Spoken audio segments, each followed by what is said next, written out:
The Congress party appears to be lurching from one crisis to the other, but is describing the exodus of its leaders as an act of cowardice. I'm Barkha Dutt, you're with the Mojo Story. The big political focus on the program today is the state of the Congress. We are, of course, looking at the latest exit from RPN Singh, who used to be a minister in the UPA government. And one day after he was named as star campaigner by the party, he walked out across to the BJP. The infighting continues in the states of Punjab and Uttarakhand as well. In Punjab in particular, where the Congress had more than a fighting chance, is Navjot Singh Sidhu versus Charanjit Chani. Those fault lines clear. In the meantime, Prashant Kishor telling the Mojo Story that he is still willing to join the Congress to defeat Narendra Modi, but the ball is now in the court of the Congress party. Is the Congress still in denialism, describing the exit of those who have been with it to the BJP as an act of cowardice, and proclaiming grandly that courage is needed to take on the BJP in 2024? But apart from courage, what about strategy? What about narrative? What about leadership? Let's introduce our guests on the program today. We're joined by Arati, Jerath, veteran journalist. We're also joined by Tehseen, Poonawalla, who's a supporter of the Congress, and I have no idea why he is so amused. He'll tell us in a moment from now.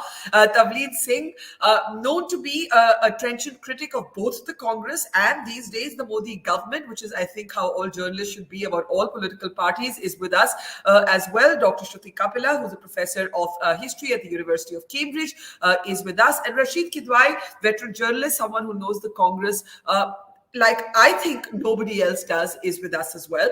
So I think let me start with Rasheed, if I may. RPN Singh's exit was speculated upon that it came one day after he was named as a star campaigner of the party, seems to point to some sort of deep denialism within the party.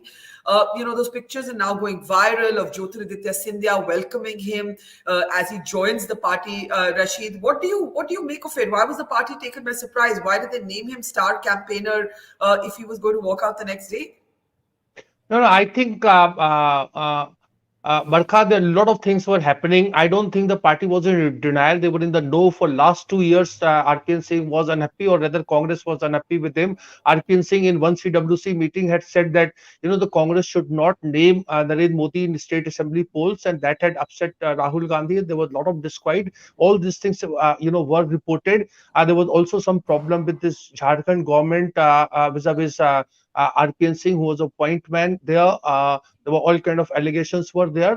So both sides knew the Congress was going through the motions of naming him, as they have named Ghulam Nabi Azad in that list, not to allow him a chance. But then this Maurya moment happened, as somebody was saying. This kind of alignment of stars was such that RPN Singh was picked up. The story is a very similar template. If you look at Barkha, all of them who were close to Rahul, who were given a chance, who had a say in party affairs, who were given assignment, they're all white collar. They all have a career. They are dynasty. They have a sense of entitlement. So they all are moving one by one. It is actually the BJP's prerogative who they want to pick, and there will be dozens I can name who will be very willing, but the BJP is not prepared to accommodate them. This is story. Every political debacle, it leads to some kind of churning, disquiet, split.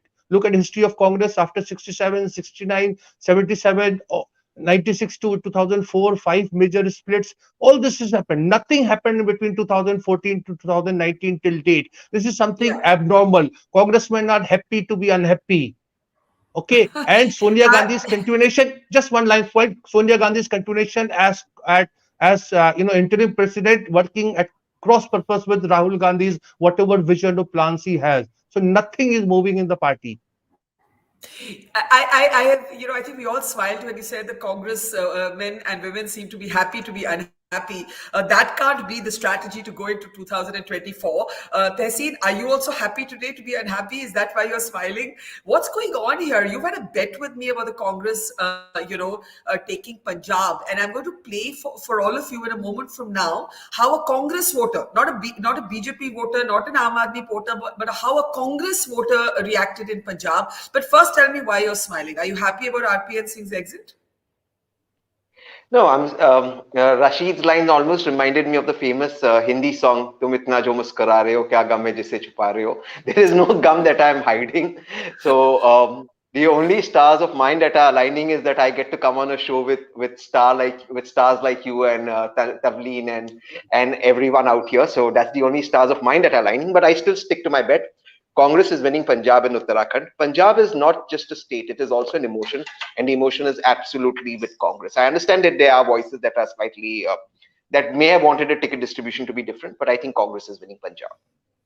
Okay, but let's Rahul Gandhi is in Amritsar today, and for once, if we can come out of these RPN Singh pictures and show you today's pictures, Tehseen, for once you actually had Charanjit Singh Channi and Navjot Singh Sidhu, sort of shoulder to shoulder with Mr. Gandhi, even amid reports that MPs had boycotted that rally of Rahul Gandhi's. The MPs were then forced to deny that the members of parliament were not called to this, only the legislators were.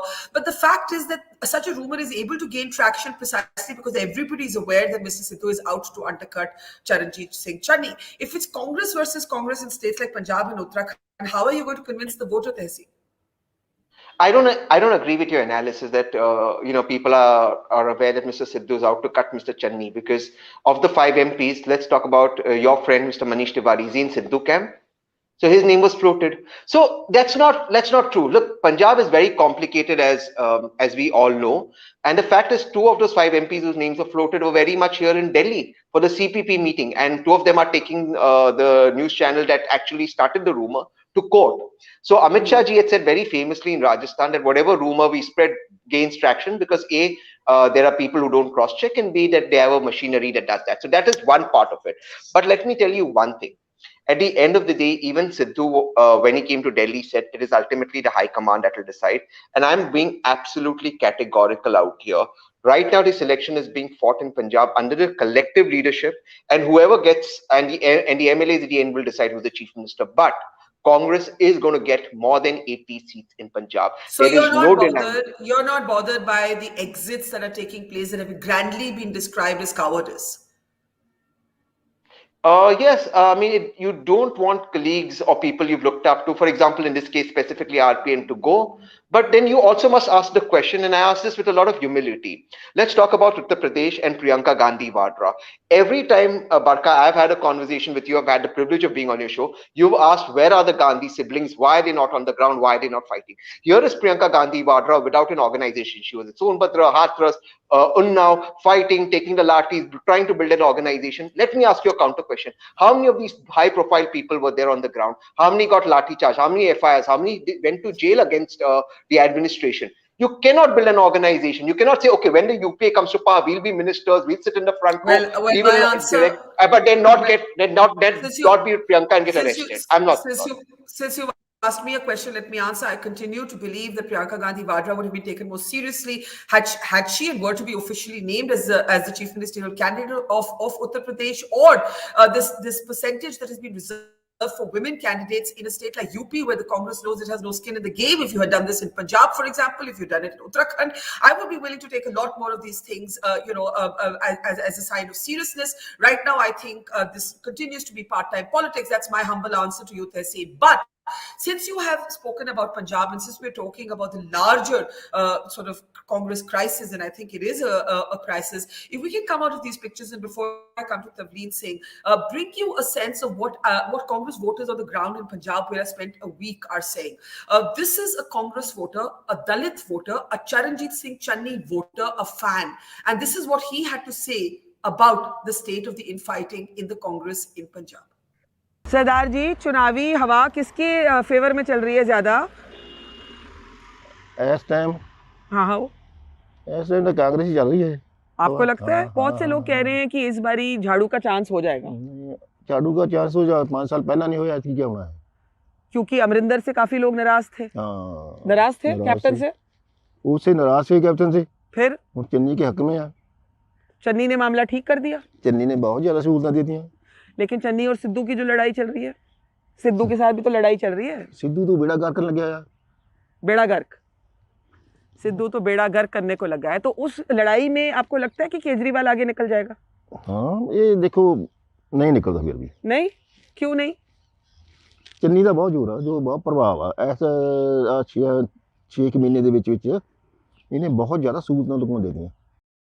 So this voter, Tehseen, believes in Channi, believes in the Congress, believes the Congress will prevail. But one line leapt out of for me, Sidhu ne Congress ka beda gark kita hai. Tavleen, let me bring you in. You know, we've all seen those Sidhu press conferences where he puts up the posters of the Gandhis at the back, refuses to put up posters of Charanjit Channi. People close to Mr. Channi told me that at every meeting, Mr. Sidhu is extremely rude to them, and that every policy announcement that is made by Mr. Channi is then undercut by Navjot Singh Sidhu. And the voter understands this. The Congress voter also understands this. And this is just one state. And now RPN's exit. Uttarakhand Harish Rawat is cribbing. How do you see how the Congress is handling what I think is a crisis going into 2024?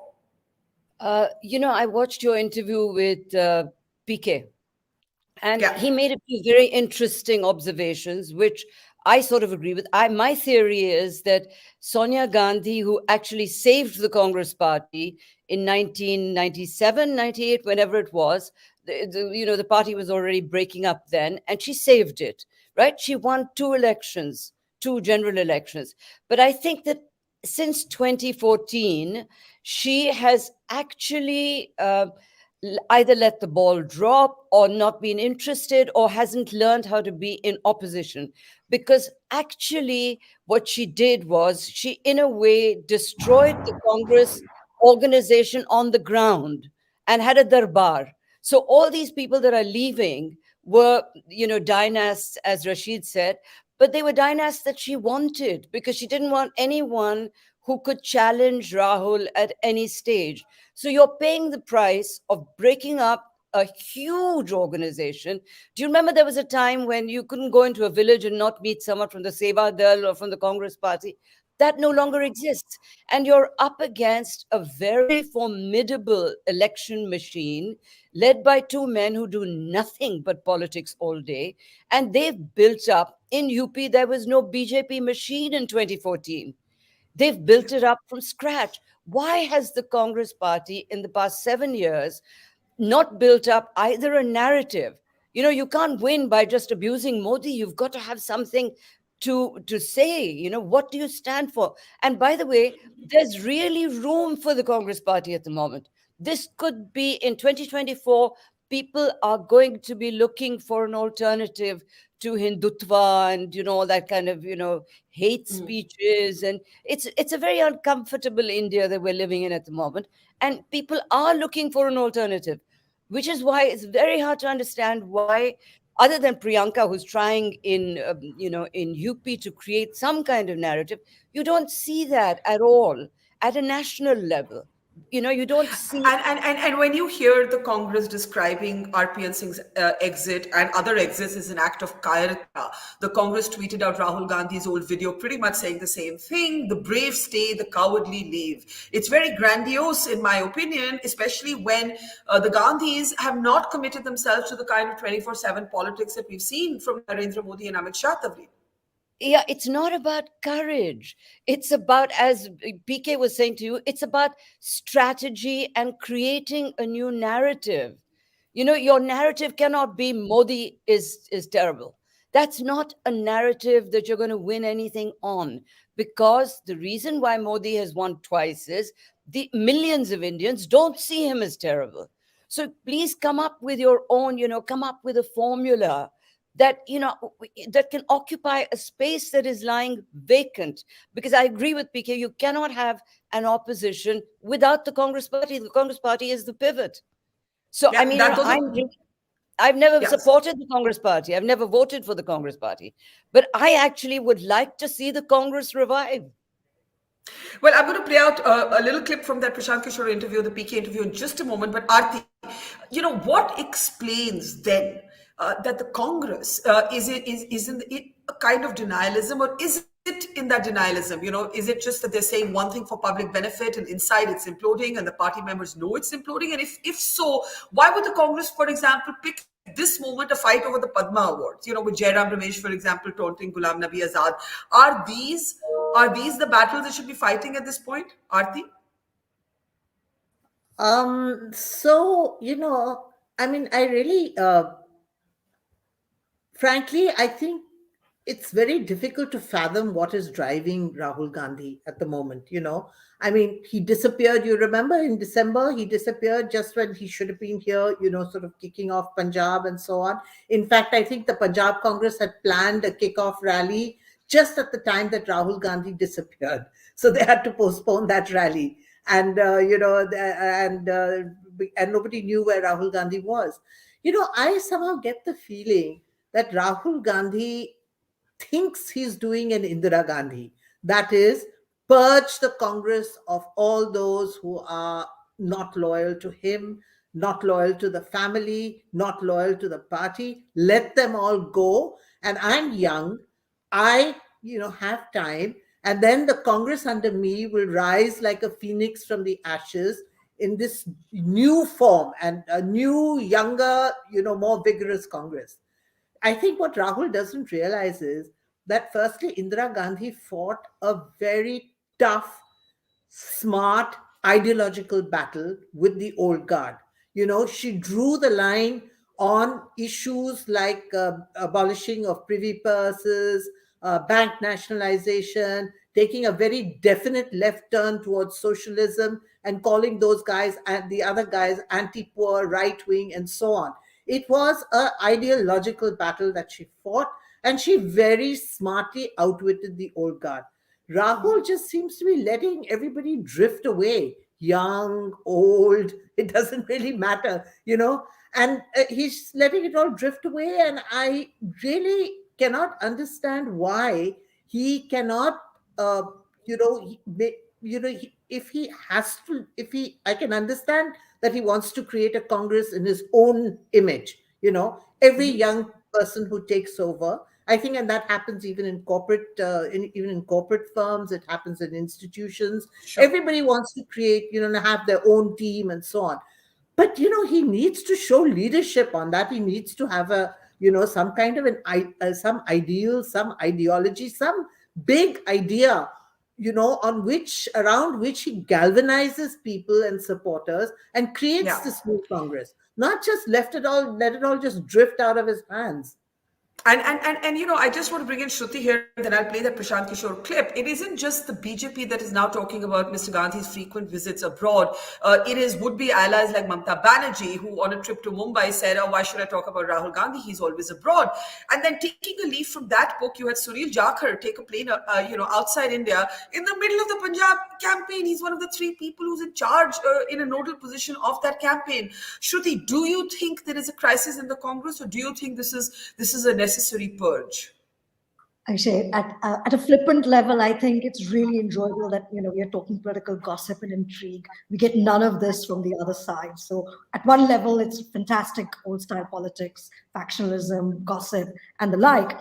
So I think I'm tired of the grey obedience of the BJP. For me, don't hear a squeak of any gossip.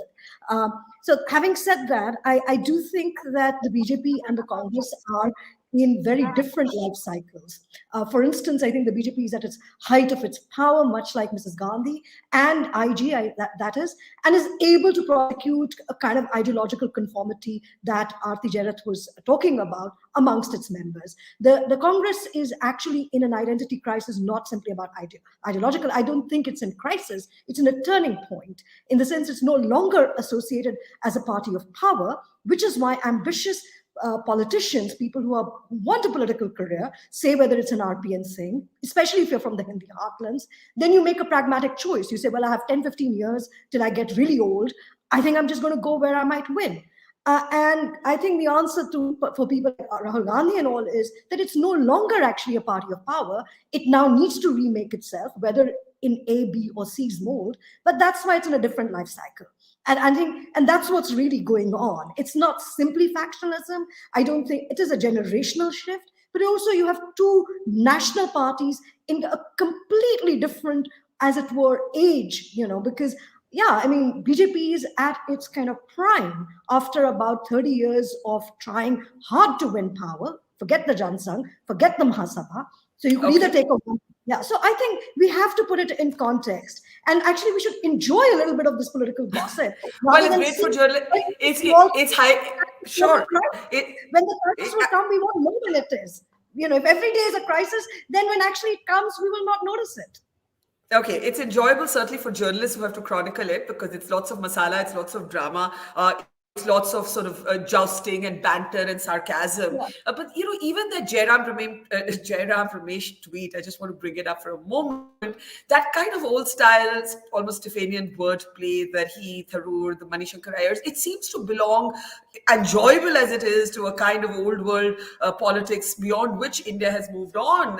And is that going to get you any votes? And in the end, politics has to be about winning elections, because any change you want to bring, the vehicle of change is political power. Now, I just want to play out a very brief excerpt from a very long 1-hour conversation I had with Prashant Kishor, who surprisingly shed some light on the differences that he'd had with the Gandhis quite openly, but also said, hey, I'm here, I'm ready. I don't know if the Congress is listening.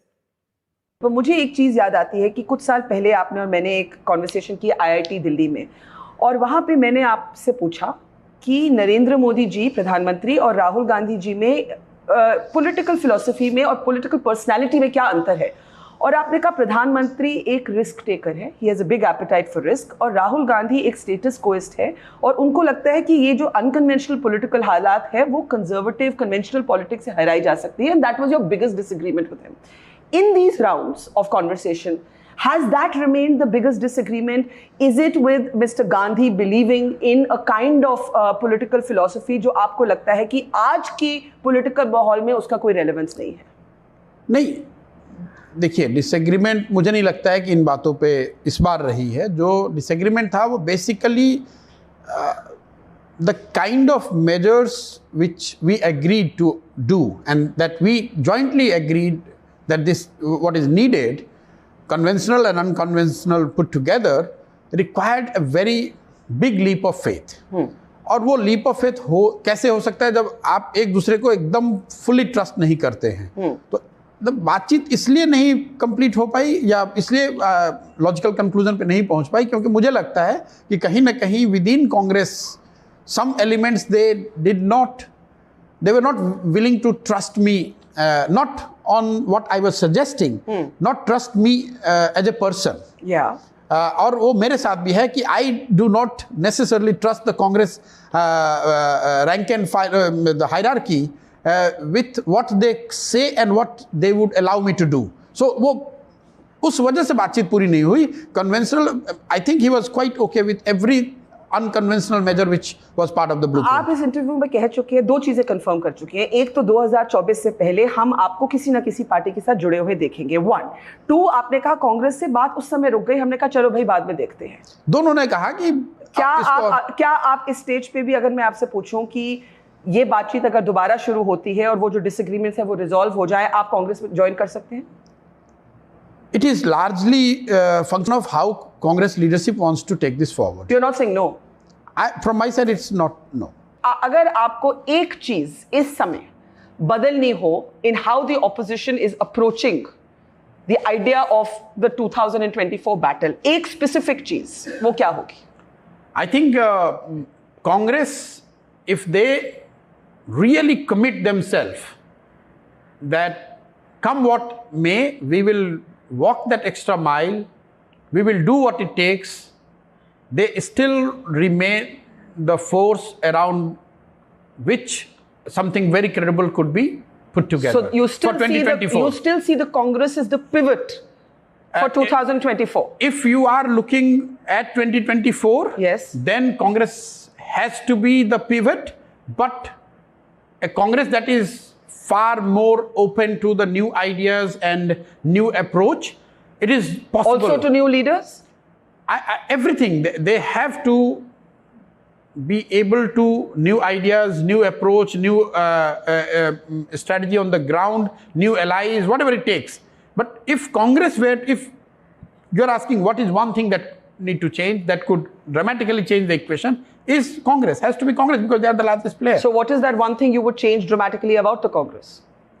If the Congress is the pivot that you see... Their openness that let's do anything and everything that requires to put up a credible fight in 2024, and even if it comes at the cost of their own conventional wisdom and understanding of how elections should be fought or how 2024 could be fought, even if it is at odds with their own conventional wisdom, if they are open to that, I think it is quite doable.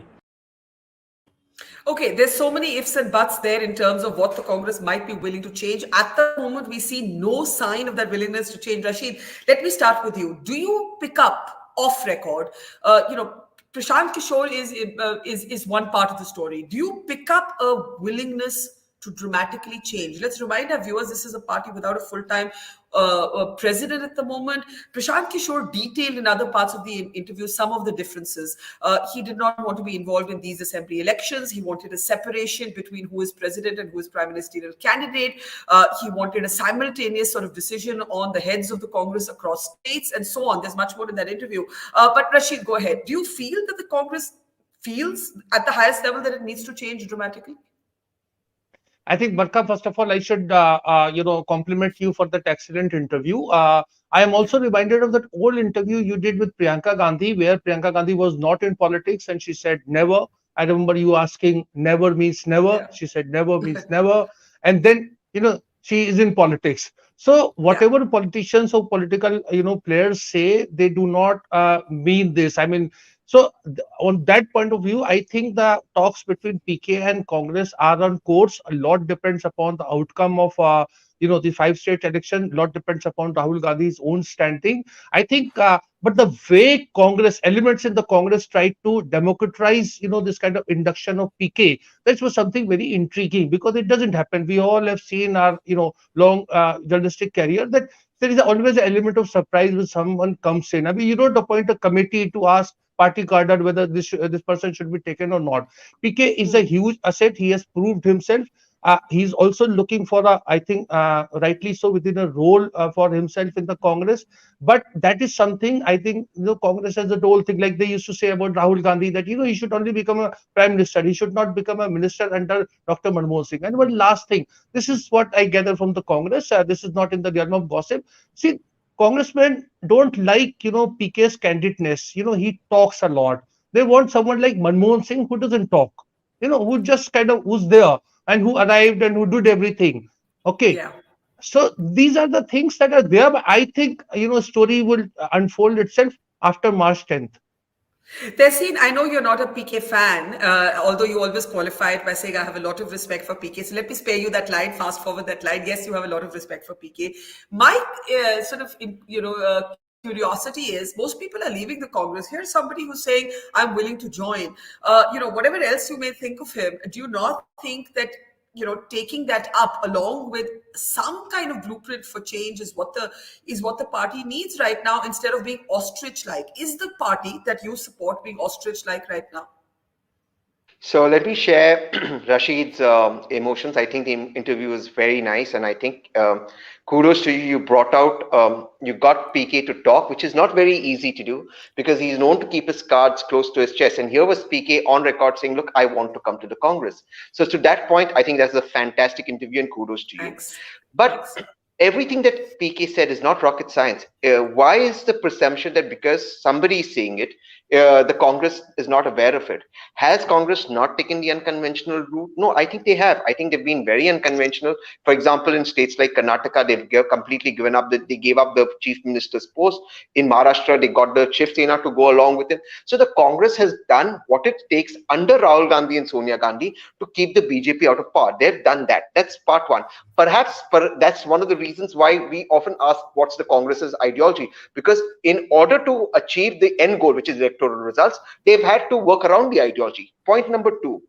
Look, you cannot one day sit and say, I am talking to the Gandhis, I want to come in the Congress, I have unconventional ideas, and day number two, poach my ministers, my entire party from one state, go to Goa with money bags, poach another person. I am sorry, that is unacceptable, that's unethical. It doesn't work that way. When you say that I am committing myself to come to one party, then you got to you're saying that you're saying the Congress wouldn't poach from the Trinamool right now? Of course it would. if it could? I am saying the Congress A doesn't have the money to poach people. When a Michael Lobo comes from the BJP or the Yashpal Arya or sitting ministers come, they come because they know the Congress is winning, which it's winning in Goa and Uttarakhand. And therefore, it is up that after poaching everybody in states, after poaching people in Goa, after the famous statement that Ms. Mamta Banerjee made, reached out to the Congress and said, give us 2 seats to fight on, just 2 seats to fight on or 3 seats to fight on. You cannot do that. You cannot one day say, I want to be a consultant, and next day you say, I want to be a politician. You got to choose one rule. You can say, I'm a consultant, be very clear on that, and that's fine. Or you can say, I want to join the party and be clear on that. You cannot have your legs on 2 boats. The minute you do that, you're going to sink, but you're also going to destabilize one of the 2 boats. And I think that is unacceptable. And that's my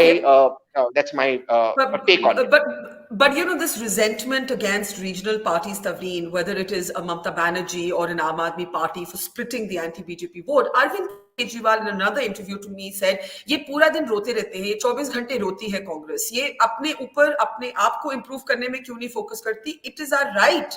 It is our right. And then he said, we're open to a post-poll alliance in Goa. And then we saw Chidambaram statements and so on. But this smaller parties now beginning to flex their muscles. How do you see this? And Tehseen's point that if Mr. Kishor really wants to join the Congress, why is he poaching our people?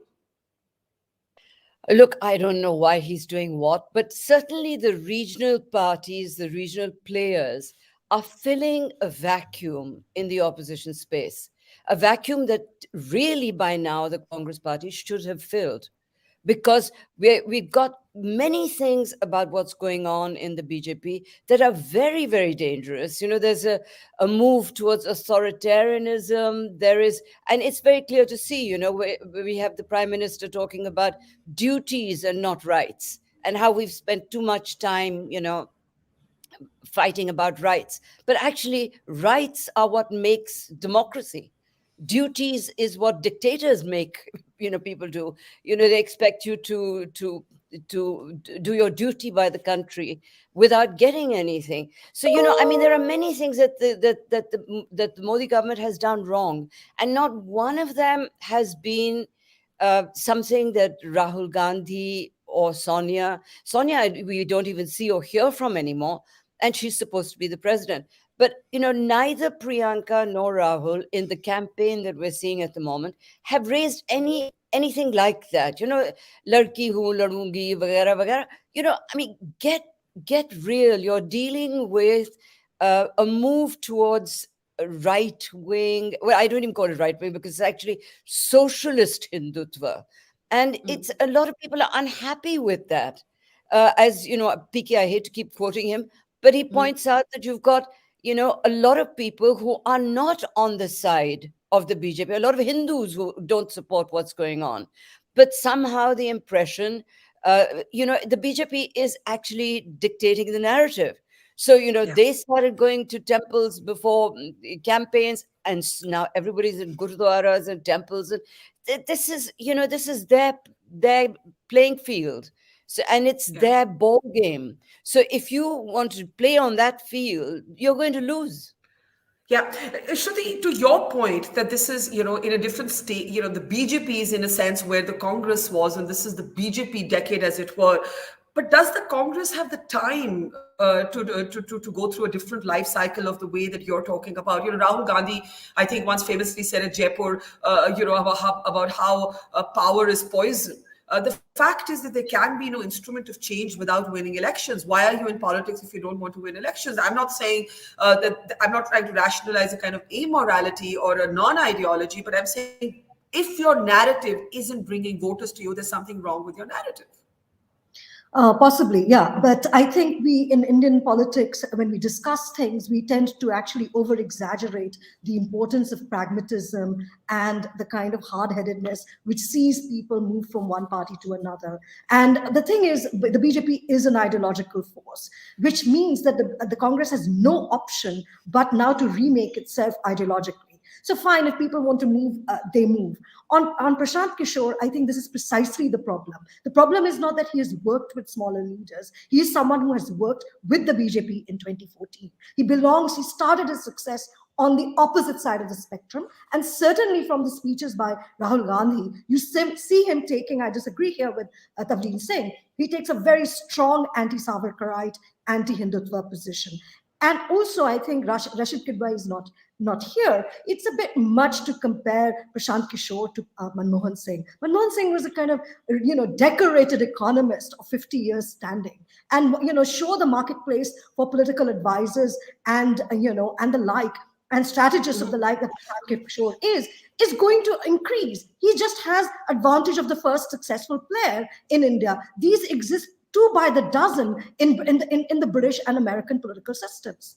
Yeah, I think the point though, Rasheed, I'm sure he'll reconnect and respond himself, but maybe the larger point was that there's a kind of culture of silence around the Gandhis. The rebellion is never against the Gandhis. The rebellion is always at the middle level. Let me get Arati to respond to that. How serious is the crisis in the Congress party, Arati, according to you? And could that narrative change depending on the outcome of these assembly elections? At the moment, it's a very unclear picture. But a BJP supporter was telling me recently that he thought that Goa and Punjab were for the Congress to win, and they have in fact been handed over to the BJP in Goa, to perhaps the Aam Aadmi Party in Punjab, simply because of infighting, simply because of the kind of factionalism that is amusing, as Shruti said, or entertaining to journalists, but not to the voter. Barkha, I think these forthcoming elections are very, very crucial as far as the Congress is concerned. Remember, it is the main challenger in 1, 2, 3 states, 4 states actually, if you include Manipur as well. In UP, it's really not a player, so I'm not even including UP. So, I mean, obviously, if they lose all these 4 states, it's going to be a huge black mark against the Congress. And I think, definitely this whole churning that we're seeing of people leaving, people who are looking for greener pastures, that's only going to increase. But, really, I mean, I think Shruti, because she's an academic, she can put it in, sort of much more, sort of intellectual terms about life cycles and so on. But I, that's the point that I was trying to make too. I think, honestly believe that Rahul Gandhi thinks he has time on his side. And he is, his mother is still alive. He can't do, what Indira Gandhi did, which is, just throw out all the old guard, and everything, because they were all his mother's loyalists. I don't think Rahul Gandhi is that kind of a son. Indira Gandhi's father was dead by the time, she took over. And so she just went and, just took the old guard head on. I think Rahul is just biding his time. He's only in his 40s. And honestly, I mean, I don't know whether it's the right strategy. I mean, Rahul was a year ahead of me at college, so therefore I know he's 51, not in his 40s. And as much as I want to say we're young, the truth is we're not. No, but in India, I'm sorry, Barkha, you can be prime minister at the age of 75. Yeah, so I mean, what is age? Age is just a number in India. It means nothing. That's what I said. Much as I want to believe that, in politics, I'm not sure. It's also about the party. It's about losing your cadre. It's about keeping your workers with you. It's about getting funding. It's about so many other things. Honestly, I mean, that's what I'm saying. I'm not saying I agree with his strategy or I think that's right. I'm just trying to decode it. You're saying that's clearly his strategy. Understand him. Well, I think he feels that he can just build an entirely new party. Because at some point of time, Modi will just fade out or collapse and the BJP will collapse, as should. And then the Congress will be there to step in. About these cycles, and he'll be around to pick up the pieces. I mean, maybe it's foolish and everything. I mean, I'm not saying that it's the right thing, but I'm just trying to decode it to understand what he's doing, because otherwise, otherwise what he's doing makes no sense at all.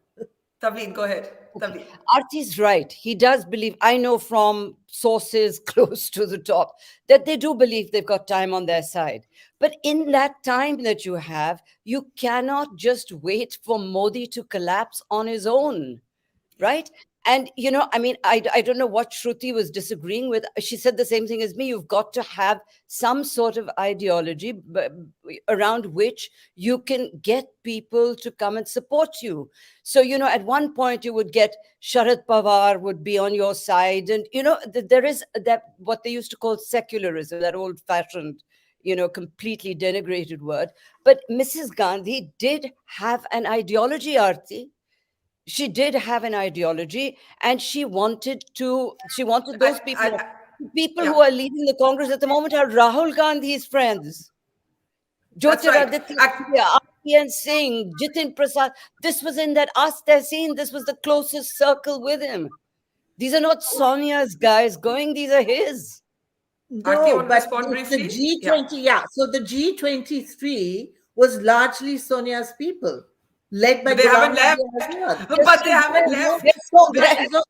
so I mean, if they are the ones who actually paved the way for what we are seeing now, younger people exiting. So I mean, and and we all know that Rahul Gandhi had a big problem with Amit Patel, who was Sonia's right hand person. We know that. Everybody in the Congress knows that Rahul Gandhi and Ahmed Patel just didn't get along. But Rahul Gandhi refuses to be party president, and his mother's had to step in again. And that is literally power without responsibility in a different form. It was Sonia Gandhi and Manmohan perceived to be power without responsibility. And now it's Rahul Gandhi recasting the party without the responsibility of leading the party. And that is, I think, the real structural problem here. Shruti, you were briefly wanted to interject, and then I need to give the last word to Tehseen and Rasheed as we wrap up. Briefly, Shruti, if you want to come in. Okay, I don't think Shruti can hear us. So let me just bring in Tehseen. Tehseen, go ahead. Look, at the end of the day, Rahul Gandhi, it's easy to make him the fall guy for everything that's going wrong.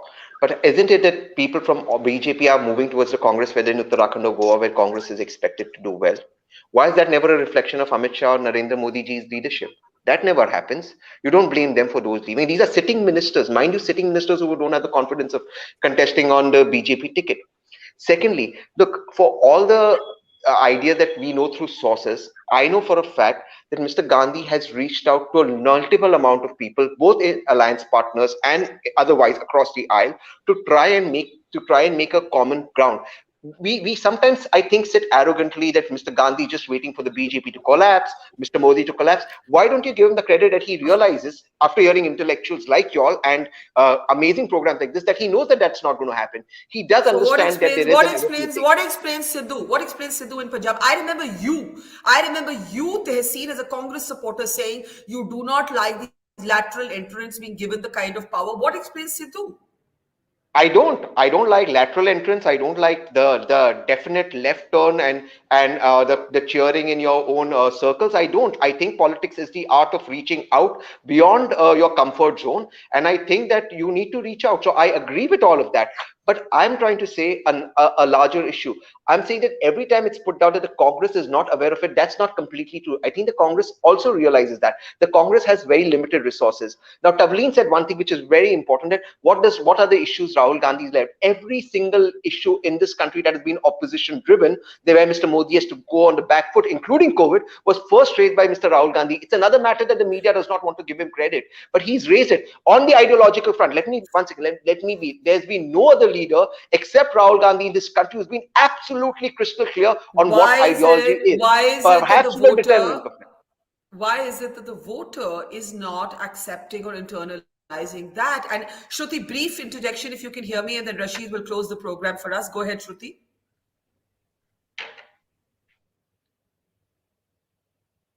You're on mute.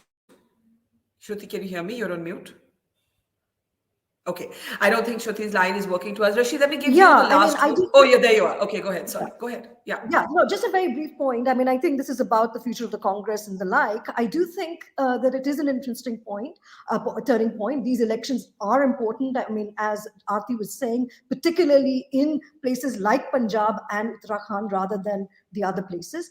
But I don't buy your central premise that this is a party in crisis. I think it's a party in which is going through clarification, a necessary clarification, and therefore it's fine. I mean, and it's not that it has a lot of time, it's just that it has no option either. It needs to kind of, become leaner, meaner ideologically, but also in terms of people whose support it can count on. Okay, I think Tavleen wanted to respond briefly. Sorry, Rasheed, I keep saying I'll come to you, and I will in a second. Tavleen, brief interjection. Tavleen? Do you know that Tehseen said Rahul Gandhi is the first person to raise these issues, but he raises them in a very, very casual way and doesn't pursue the point, and sometimes it's just a tweet.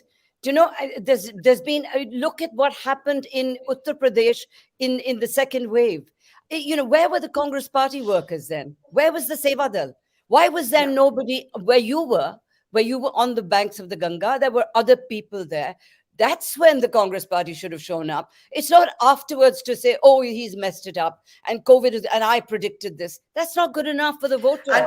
And the problem remains the part-time politics. Let me give the last word to Rasheed. The part-time politics, the sort of headline-seeking moments, the big event-driven sort of politics is really not how politics works, not when you're confronted with the behemoth that is 24/7. Rasheed, Kidwai, what if you had to identify the biggest crisis in the Congress? So Shruti objects to that word, but I continue to call it that. How would you define it, Rasheed? Barkha, I think it's the Congress's own ability to look simple things look complex. This is exactly what they're doing. They are not going to basics. Rahul Gandhi is raising points, but on Twitter, he's not interacting with the Congress. There is nobody. If there is a Congress person who comes from any of the states, he or she does not know who to meet. So after Ahmed Patel, this has become bigger crisis. So there is no institutional mechanism. Talking points are not there. Rahul Gandhi can go on arguing using the fine distinction between Hinduism and Hindutva, but average Congress worker in Madhya Pradesh, Rajasthan, or so to say in the Hindi belt is not aware of those nuances. When was the last Congress session took place? You can say that okay, there's COVID era, but a lot of activity, all political activity, including elections, are taking place in COVID era. So these are the things that are not there. Congress does not have an ideological clarity because Congress does not want. As I said, why was PK not inducted in the first terms if he was an asset?